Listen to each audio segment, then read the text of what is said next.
Overspray roughness is a classic process-driven defect in solvent-borne automotive coatings and is often confused with formulation-related surface texture problems.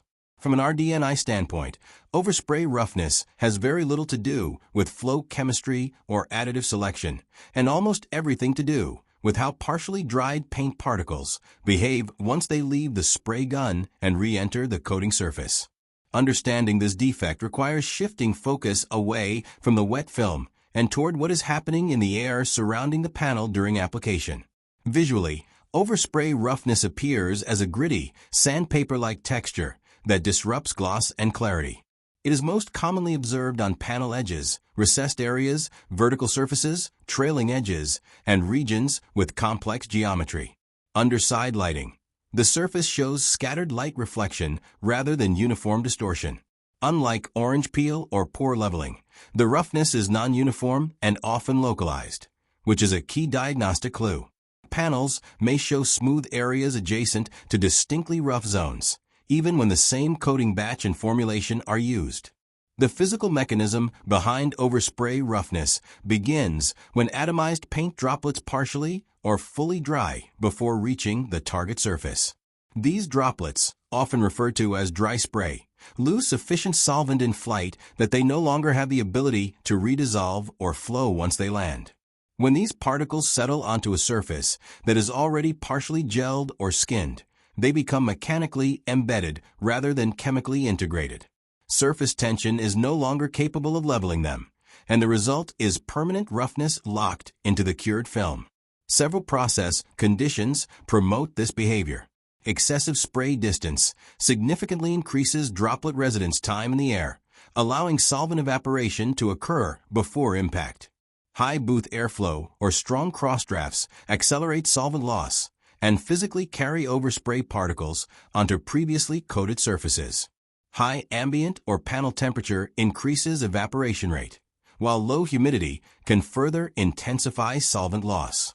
Inconsistent gun overlap and poor spray sequencing can cause certain areas of the panel to receive overspray while adjacent areas remain wet, creating sharp boundaries between smooth and rough regions. Robot path programming and manual operator technique both play major roles, especially on complex body geometries. Formulation adjustments have extremely limited effectiveness in correcting overspray roughness. Solvent blend changes may slightly increase droplet wetness, but they cannot compensate for fundamentally incorrect spray distance or airflow conditions. Flow and leveling additives are ineffective because the overspray particles are already dry or semi-dry when they land, leaving no continuous wet film for the additives to act upon. Increasing additive dosage in an attempt to force leveling typically leads to secondary defects such as craters or edge pullback without reducing roughness. From an OEM RD&I perspective, any corrective strategy that starts with formulation changes for overspray roughness is already misdirected.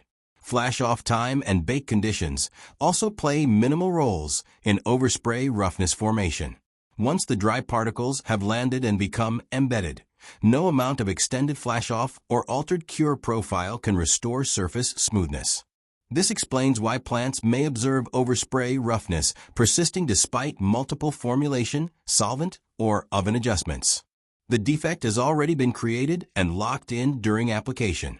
Film thickness influences the visibility of overspray roughness, but not its root cause.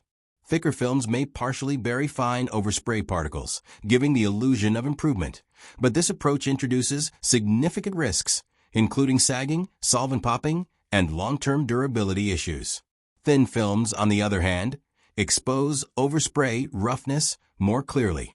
OEM best practice avoids using film build as a masking tool and instead focuses on eliminating the source of dry spray. Effective troubleshooting in an OEM environment begins with observing spray behavior rather than panel appearance alone.